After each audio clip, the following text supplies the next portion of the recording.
Hello and welcome back to my channel. I know it's already again some time ago that I had my last video here, and you may have noticed that I'm not publishing live streams at the moment. The reason for that is that I'm hardly doing live streams, and the ones that I'm doing are not things that are worth publishing here on YouTube. They're just experimental. Before I go into the actual reason why I'm doing this video, I will give you a quick status update here. Fact is that my father is very, very sick, and he is actually on his last path already. So, not sure how long it will take, but we're not talking very long, and therefore my attention has been drawn away now from this hobby and also from making videos and live streams, and yeah, I have to accompany him on his last path. That means that in the next probably weeks, I don't think we have more than that, yeah, I won't be able to do much for videos and flight simming and so on. Nevertheless, I'm still kind of preparing for Worldflight, because I would really like to participate at least a little bit. Whether or not that's possible, yeah, I can't tell you, because depends very much what will happen in the next 1 or 2 weeks. My guess is that, well, could well be that I have a lot of other things to do in the week of Worldflight, and in that case I will not be participating. Okay, so just so that you know, and I can't tell you when I'm going to come back and do a bit more. It's just the way it is at the moment. Right, what I wanted to show you is in my first Worldflight video I talked about the whole planning. In the meantime, we have the routes, we have everything we need. I have started to put up all the flights. Actually, I could quickly try and yeah, and show you what I have so far. So I'm doing a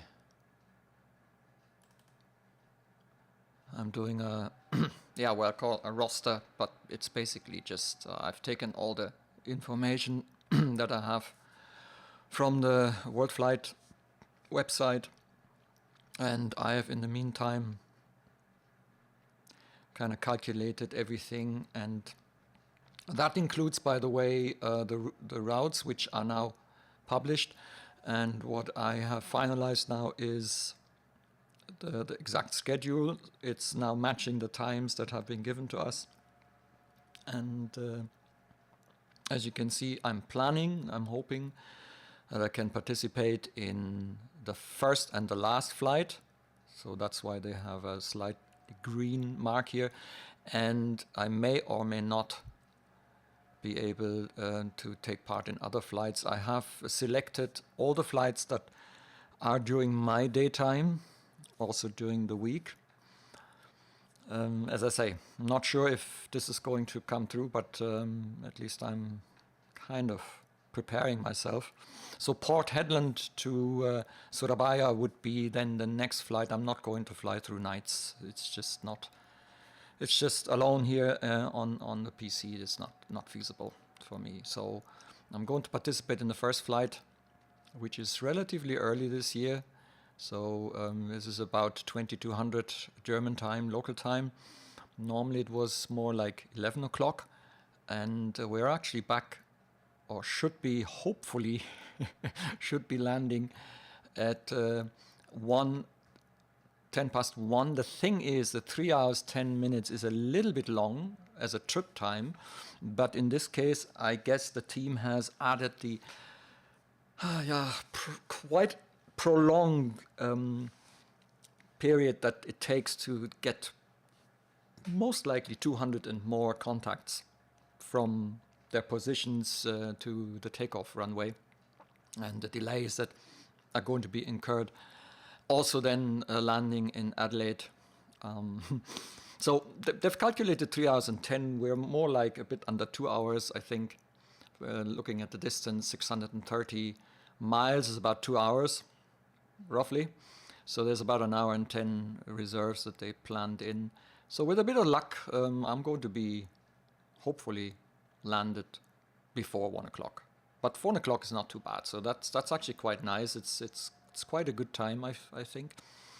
And yeah, so that's going to be the first flight, and yeah, the rest we shall see.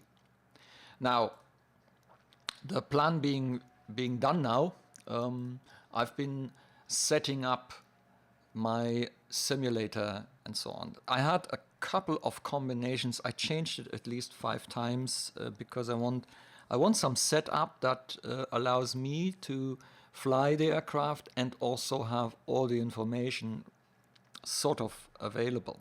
Now, difficult, I have 3 screens, and in one of my scenarios I use the upper screen, which is a smaller screen. It's only 1600 by something, where the simulator would be running, and then I would overlay it in OBS. And I use ZHSI for the display so that I always have the situational awareness, no matter what the view is. Yeah, that turned around at least 5 times, and I'm going to show you now where I am at the moment. Now, the simulator has come back to the main screen, as you can see it here now, and at the moment we are here in the Zibo. Oh, yeah, we're paused. Let's unpause it.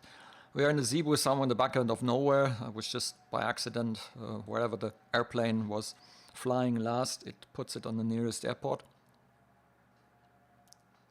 So I think we are somewhere in the outback now. So what I have, after a lot of trial and error, what I have now is,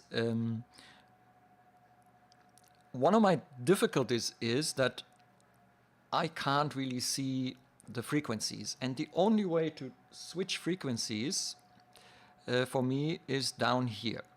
Why can I not see the frequencies? Because updates, you know, the Goflight Interface software, which used to work fantastically with my old Goflight panels, and I have one for the MCP and for the radio, has decided after an update to not work anymore. I tried a lot of things. I wasn't able to get it to work, so I can't see the frequencies anymore. And by the life of me, I have not been able to figure it out. It's just one of these things. And because I don't really have much time at the moment, I won't be able to investigate it further. So I kind of given up on it, and what I did is I collected some Lua scripts from the forum. 2 of them, I modified them slightly, and you see the result now. On the left side I have all the frequencies. I can even switch the frequencies from here if I want, which means that even if I use my hardware, I can see the standby frequency, which is the most important thing. I can see the standby frequency.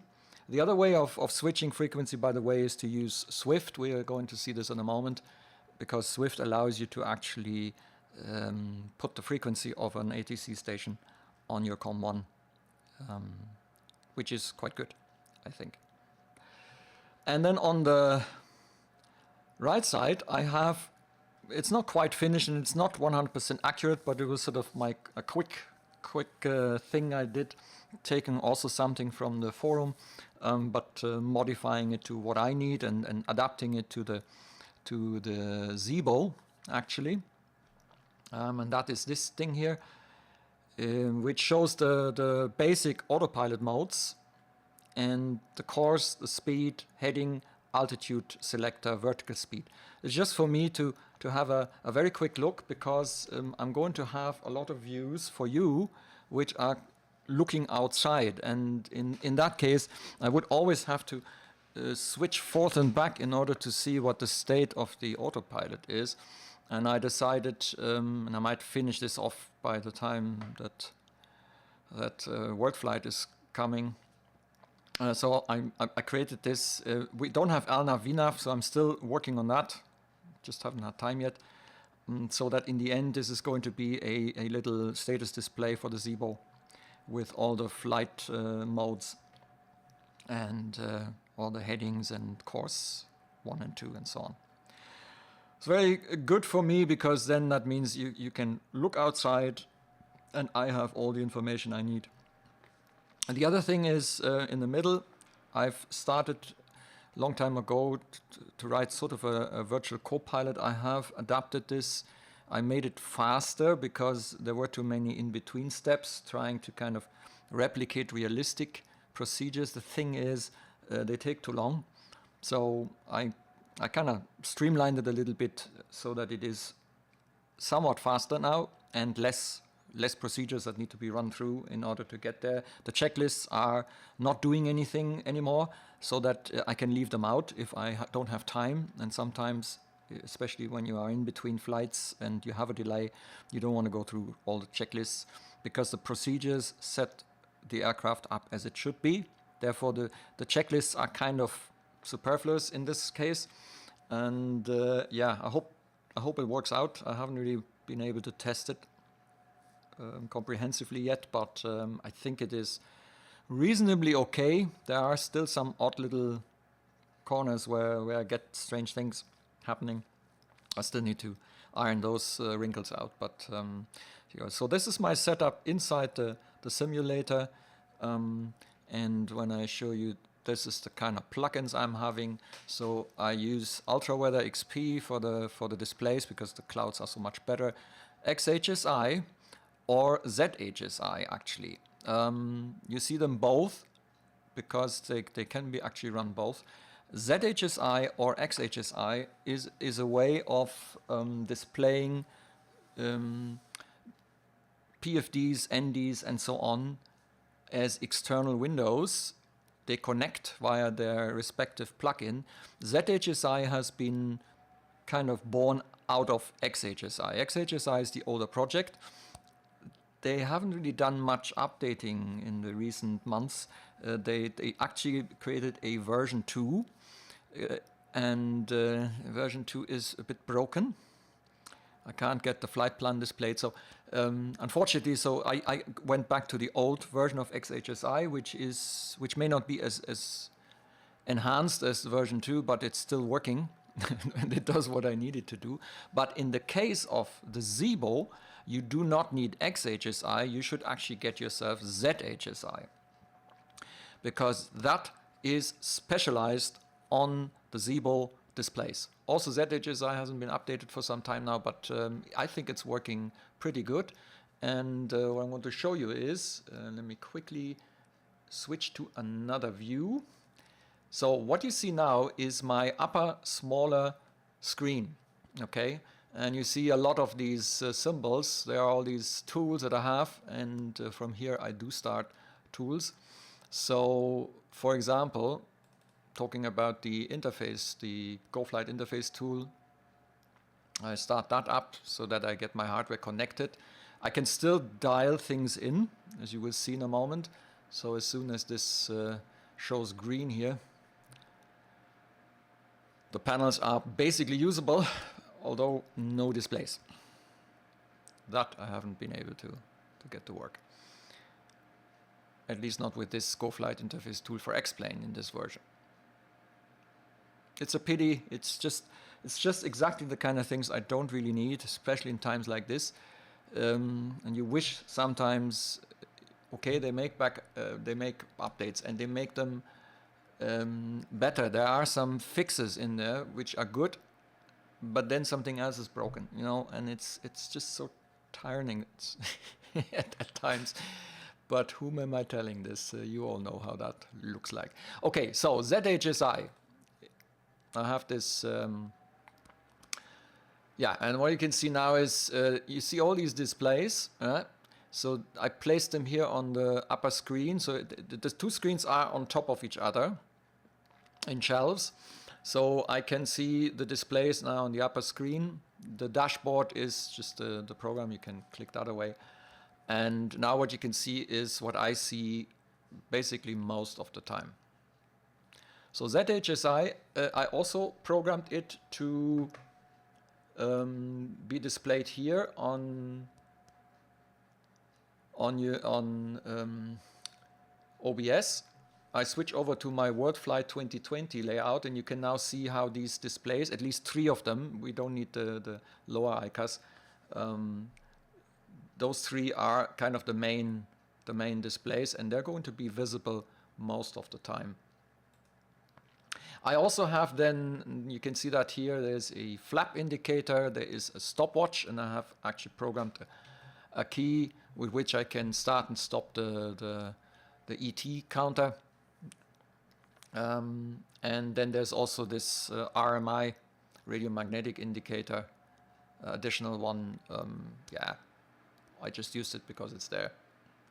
And I have the lower ICAS, which helps me with APU status display, engine display for starting up the engine. So here you can see your N2 of 25.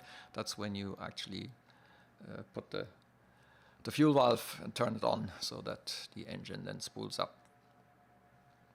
Yeah, the other plugins that I have are, well, XPUIPC is always there. XWeather, interesting thing I found. So if you want to see what the weather is like, so the VATSIM weather, for example, you need to provide an ICAO. Then you can say VATSIM weather, and what it does is it pulls the information and then displays it in a readable form. It can do that for your meta.rwx, that's a file that gets written by external programs, NOAA standard weather. So let's see if there's a difference. Well, not really, isn't it? VATSIM weather, it's basically the same. There's actually a NOSIC coming here, which the other ones don't have. Because, and the reason is, VATSIM and the VEO weather both are based on the NOAA weather. As far as I know, there can be a time difference. That means sometimes the NOAA weather is already updated and the VATSIM and the VEO weather might still not be, because there's a little delay when there's a new meta coming out from NOAA until it's getting picked up and then put on the servers. By the way, the real weather in X-Plane is also based on NOAA, mainly on NOAA. I'm not sure what they're doing. I think they might be processing the weather information so that it fits better. But it's basically also, I think the source is NOAA weather when you put in. I found this just by accident while I was looking for the other things, and I thought it wasn't a bad thing, because at the beginning I had difficulties checking the weather. I used the Swift weather generation, but I was told not to, so I turned it off again. Yeah, XChecklist, ZHSI, well, AviTab, yeah, BetterPushback, obviously, FlyWithLua, important, SAM for gates and stuff, XRAS, and XSwiftBus. XSwiftBus is the plugin that we need in order to connect to Swift, which is the VATSIM client. And I'm going to start that now.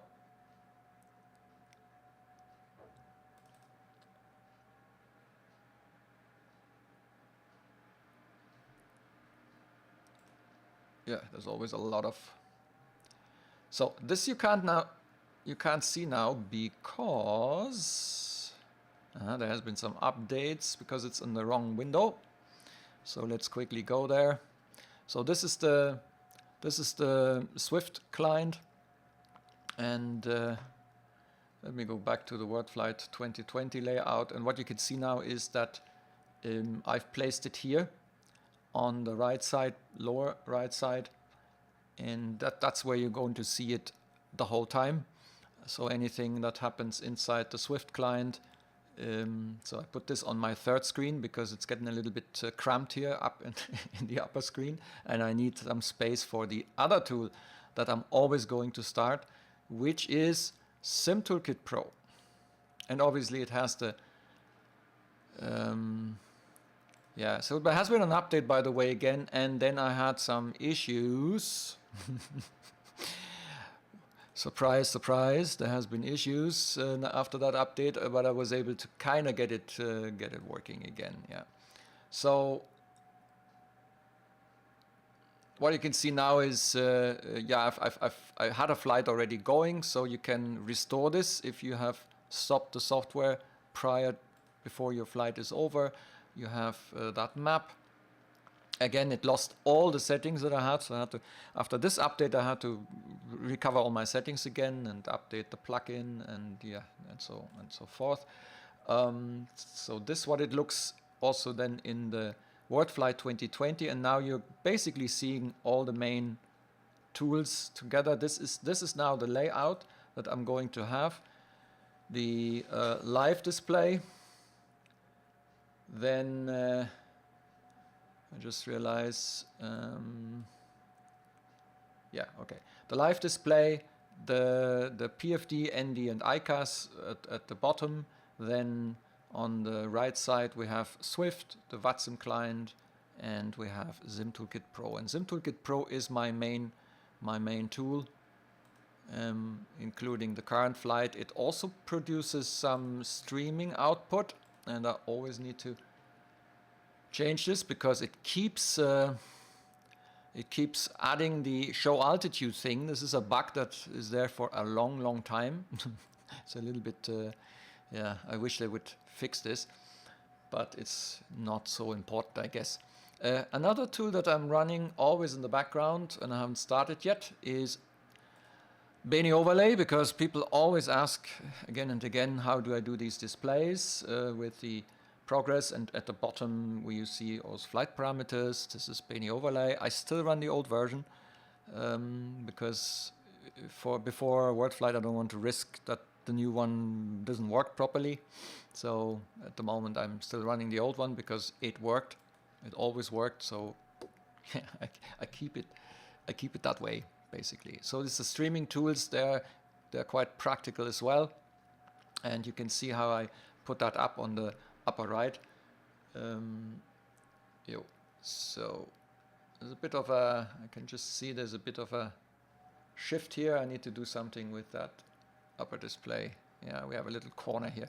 Nah, anyway. So, and this is what it looks on my small screen, and we are basically done with starting software. There is one other software that I may or may not start depending on whether or not we are going to have CPDLC during Worldflight. And in Sydney, as far as I understand, there's going to be CPDLC. That means the way that I can request the kind of, is it pre-flight clearance delivery or something like that, PDC, I think. Clearance, pre-flight delivery, whatever. And yeah, so I'm going to log on then to Sydney with my flight number, and then I can actually request clearance here with this tool. But as I say, I'm only going to run this if it is available. So it might be running in the background. You can see there's a lot of programs. Setting up this is not difficult, but yeah, it takes a moment. And you need to have XPUIPC definitely in order to get connected to the simulator.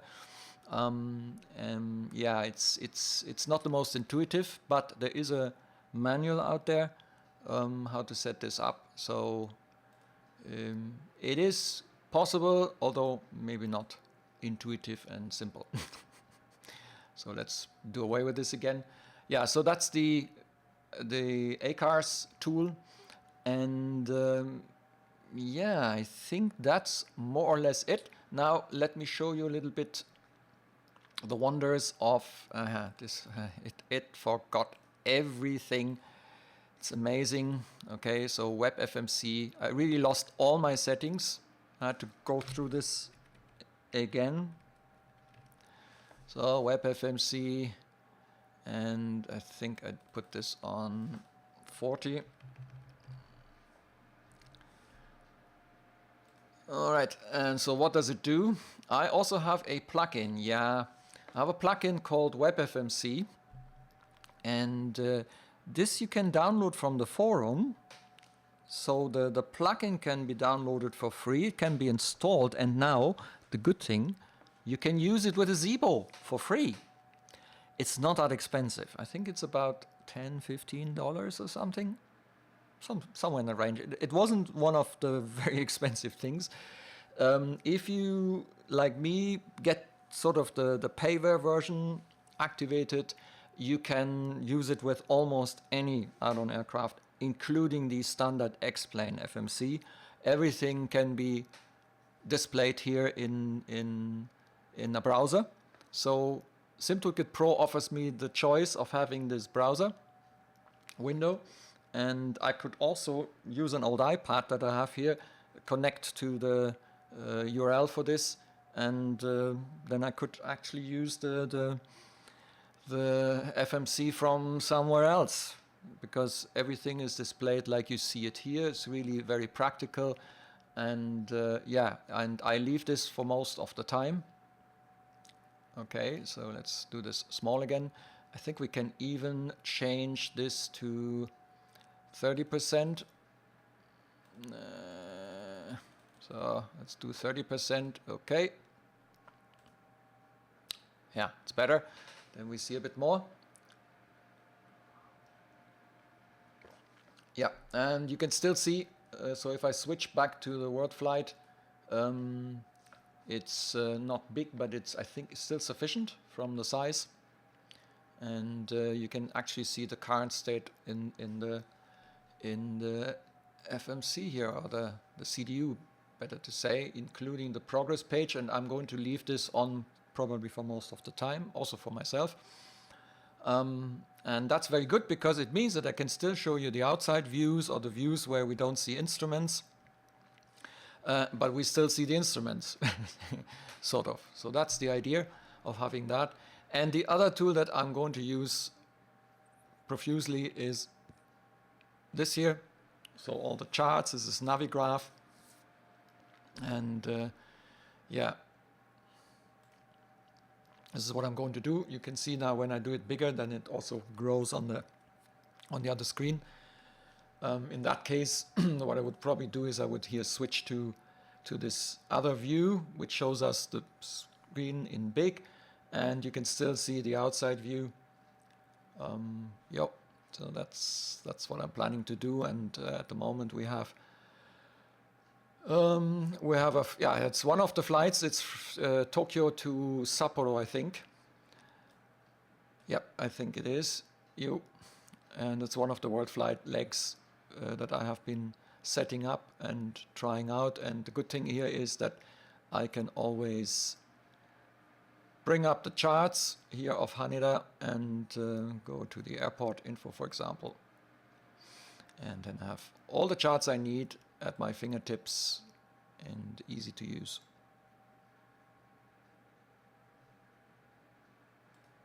So yeah, so that's basically it, though. That's the main stuff. There may be some small little things here and there that I did, some little changes, configurations, but yeah, that's basically my setup.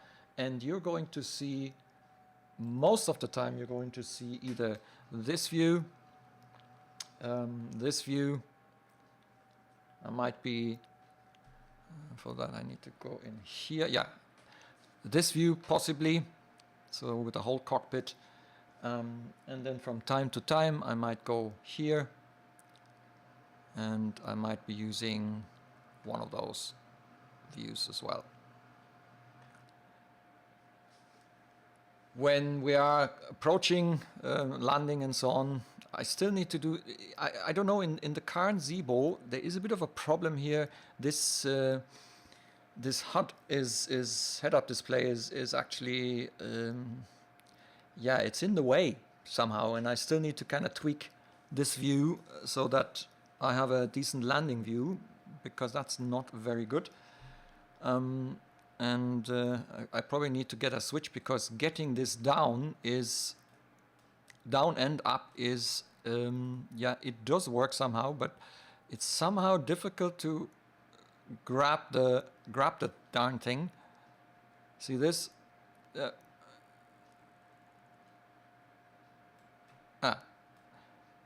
is no. Yeah, that's why. And as you can see, this is not really very good. Yeah, so I'm still tweaking the views here because this is not good. So yeah, now it becomes kind of.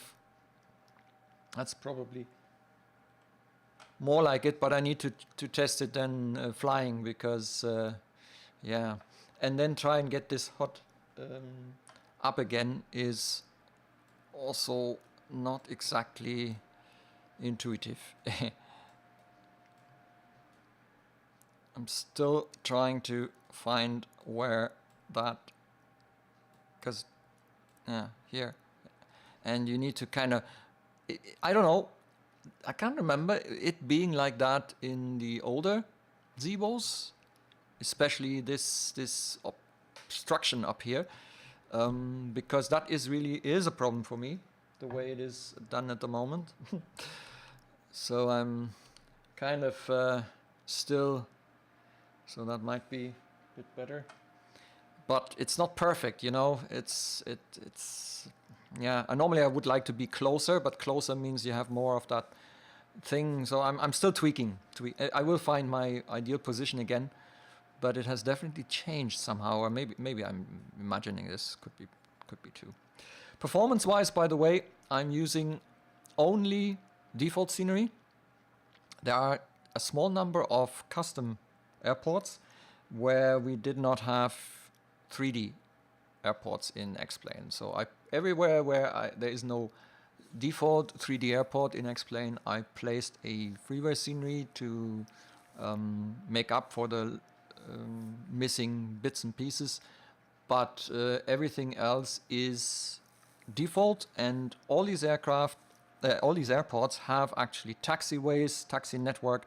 Everything is great. So the gateway, the scenery gateway in X-Plane is superb in the meantime, because I basically can go and fly a whole world flight with only minimal scenery adjustments.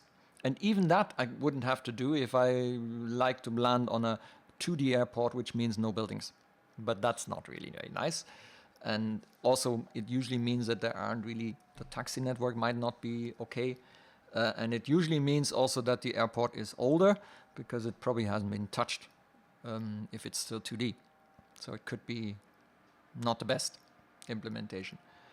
But for that we have freeware, but it's not like in FSX where you have to find all these replacement airports, because usually they are so old that you can't use them. And even in prepared, I think they have done an update of the scenery, but you still look for freeware replacements or payware replacements in order to have a reasonably accurate layout and reasonably current setup of the airport. Right, that's it. That's my setup. That's the way I'm planning to do this. Whether or not I will succeed in taking part, as I said, we shall see. But yeah, that's what you're going to see when I do Worldflight, or if I do Worldflight. Right then, I hope that was interesting enough. Until next time.